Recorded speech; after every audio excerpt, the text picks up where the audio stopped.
foi no Fran Sérgio. Acho que foi no Fran Sérgio. O bate-pronto aqui na Jovem Pan News. Portanto, ouvimos aí o técnico Thiago Kozlowski, o Vincenzo Dalicani. Vamos voltar a falar do Atlético.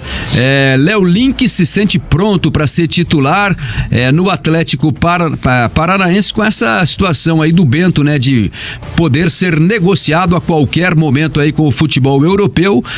Talvez na janela aí do meio do fim do ano, né, o Bento possa se transferir e abrir uma vaga aí pro Léo Link, que já tá de olho nesse lugarzinho ali embaixo das traves, hein, Vincenzo? É isso, Linhares, é isso. Como a gente comentou ontem, o Léo Link foi muito bem contra o Fluminense, fez um jogo de alto nível, mesmo errando aí.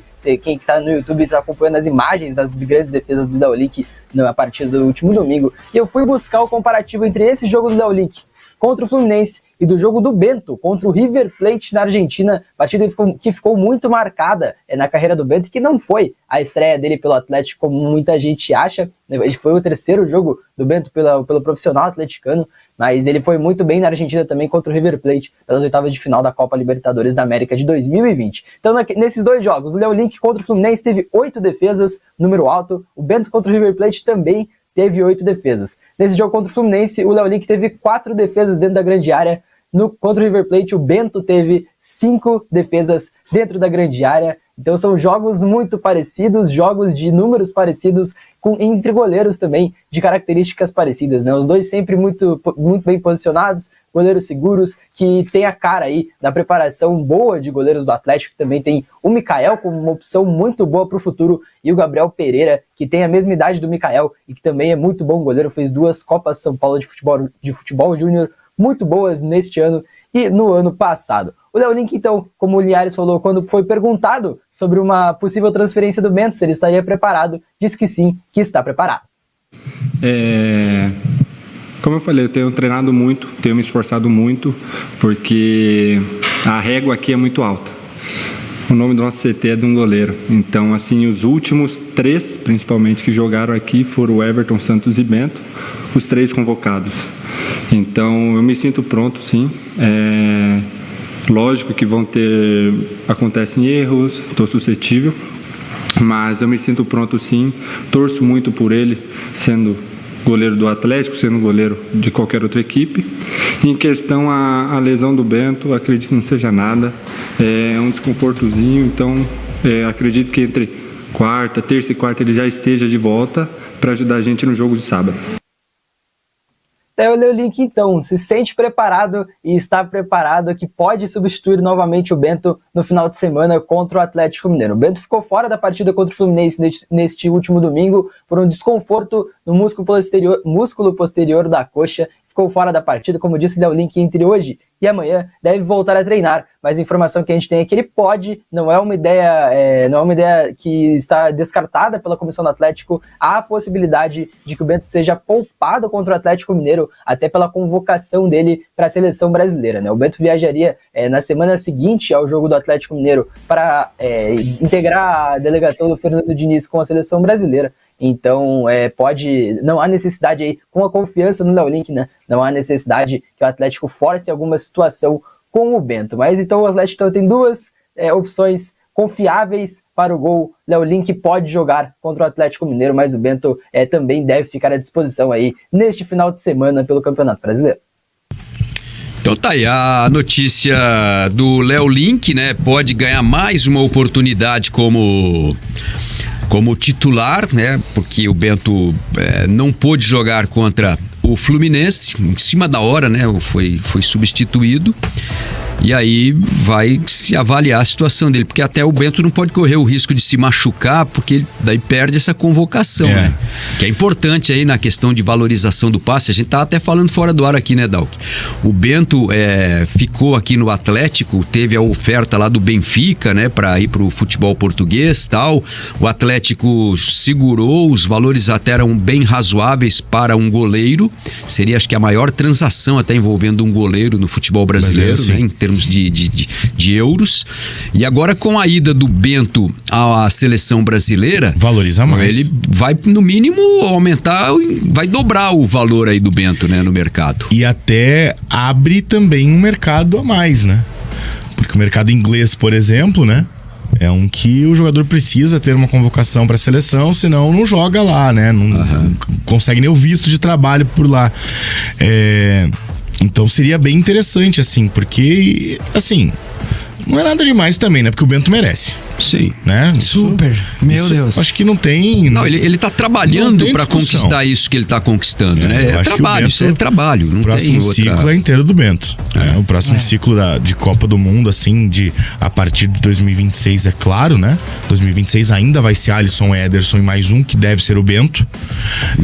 Mas eu acho que a partir de 2030 é do Bento, completamente. 30, 34 ali, pelo menos, é a Copa do Mundo pro Bento jogar e ser titular. E já ter uma carreira sólida na Europa. Seguindo os passos do Everton, né? Que começou aí a caminhar na seleção brasileira pré-olímpica quando ainda jogava no Atlético Paranaense. Não. Goleiro Everton? O Everton foi convocado apenas para a Olimpíada. Nunca foi convocado para nenhuma outra seleção antes. Aí depois ele virou, já com 35, na verdade, 34 anos. Então, né?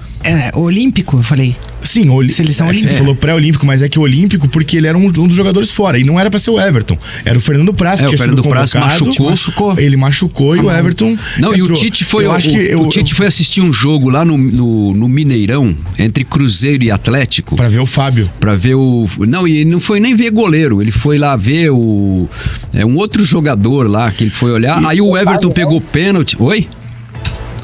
O Otávio não era o volante do Atlético? Talvez. Ele foi olhar outro jogador. Ele não foi olhar goleiro. Aí aconteceu naquela semana a contusão do Fernando Praz, que quebrou o dedo e tal. E o Tite foi... E era o Micali, que era o técnico, né, da seleção olímpica. E o Tite indicou a convocação do Everton, porque o Everton teve uma atuação, assim, absurda lá. O Atlético ganhou de 3-0, 3-1 do Cruzeiro. Posso mudar essa comparação que você fez, CT? Eu vou para o Alisson mesmo.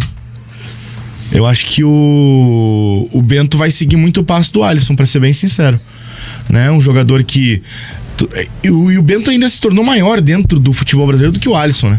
Porque o Alisson sai do Internacional muito com várias críticas. E muito novo também. Muito novo, pra uma Roma que ninguém botava nem fé que ele fosse jogar. E ele joga muito bem, e depois vai pro Liverpool e ele vira o grande goleiro que ele é.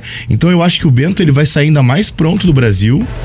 E eu acho que ele vai tomar mais ainda conta da seleção brasileira com tranquilidade. Essa convocação vai direcionar muito, né, esse plano de carreira do Bento aí, inclusive na escolha, quando chegar a janela ali de janeiro, para ir para a Europa, né? Ele, em princípio, o caminho seria o Benfica. Sim. De repente, outras portas vão se abrir aí pro Bento, né?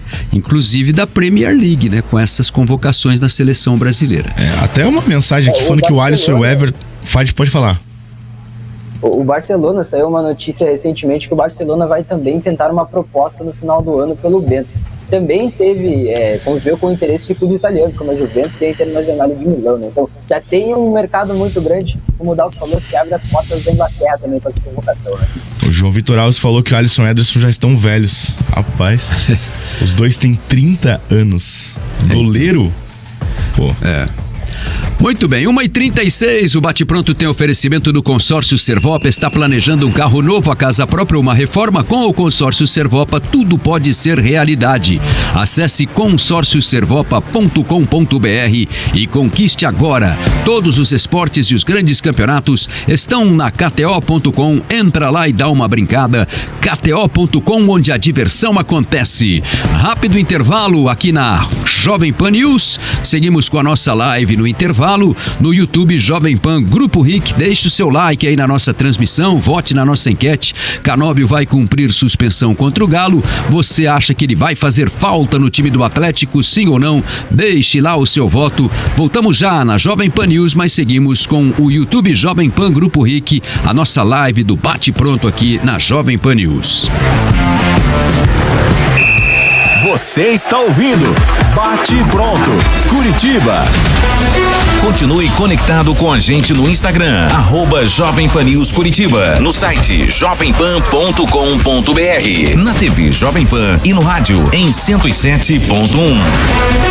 Jovem Pan News Curitiba, a rede da informação.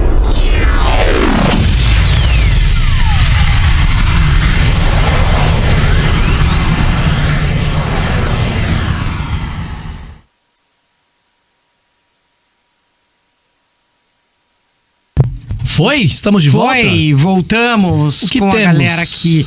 Temos muitas participações. O Carlos Bernardes, o pessoal tá discutindo aqui a questão dos goleiros. A gente tava falando aí do Alisson, do Everton. Aí o João Vitor Alves disse que o Alisson e o Ederson já estão velhos.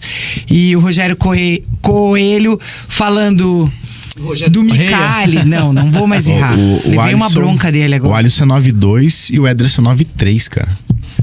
Tem a idade do Neymar, cara, o Alisson.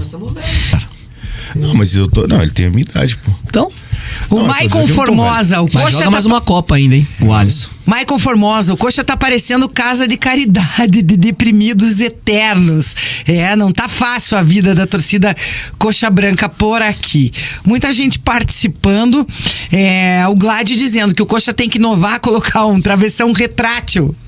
Quando ataca, aumenta o gol. Ó, quem sabe assim os atacantes não errariam, né? Cara a cara.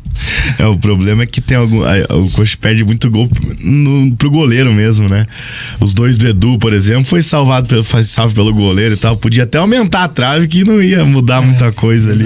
O Antônio Carlos Souza tá te desafiando aqui, Alexandre Senechal, pedindo pra você falar a escalação do Iguaçu. Não, a escalação do Iguaçu não tem mais time, não subiu. Onde jogava Joaquim não subiu por causa de você. Só no que vem, por causa de mim. Os caras dão uma pipocada e eu que sou culpado. Tá certo. Era pra ter subido. Pô.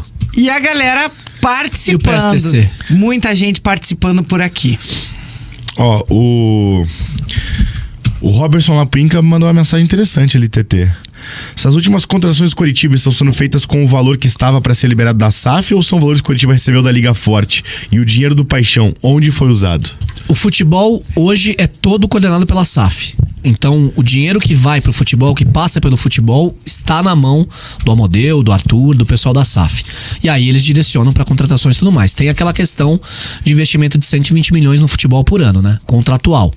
Que se não for feito nesse ano, fica pro próximo. Enfim, a SAF tem contratualmente, ela tem uma obrigatoriedade de investir no futebol do Coritiba e tá fazendo isso desde lá de trás, né? E complementando a informação... Desde Antônio Oliveira, no final do ano passado, tudo passou pela mão da SAF. E complementando a informação com relação à grana do Igor Paixão, quando teve a primeira janela de imprensa, primeiro Media Day esse ano lá no Coritiba, eu conversei pessoalmente com o Lucas Drubski e ele falou que parte do dinheiro que o Coritiba estaria recebendo do Igor Paixão estava sendo envolvido no retorno do Robson. Ele afirmou pra mim presencialmente. 2 milhas no Robson. E aí até perguntei, daí eu falei assim, mas valia a pena trazer o Robson de volta por 2 milhões? E ele até falou assim, TT, tá igual carro financiado. Sim. Parcelas a perder de vista. Deixa só eu ler uma mensagem aqui que eu gosto de falar sobre isso. O Vitor mandou aqui, que o argumento que o treinador sabe o que faz não é bem assim. Torcedor também sabe de futebol. Futebol não é física nuclear. O povo também entende muito do riscado. Eu concordo com você, Vitor, que o torcedor também entende de futebol. Mas o cara se especializou e ele estudou e muito. Ele vive aquilo, né, no dia a dia. Ele sabe, ele conhece os jogadores, ele conhece o esquema tático. Então é a mesma coisa que, por exemplo, você querer conversar com a gente sobre jornalismo. É natural que a gente vá saber mais de jornalismo por conta de que a gente estudou isso. Assim como eu não sei qual a sua profissão, mas, por exemplo, se você for professor de português, é natural que você saiba muito mais português do que eu. Né? Porque você está estudando isso diariamente. Então é por isso que sim, o treinador entende muito mais do que o torcedor, né? Isso é uma constatação, não é nem uma entende mais opinião. que os árbitros de arbitragem também, que nem foi nossa enquete aquele dia. Aqui, valeu, Vitor.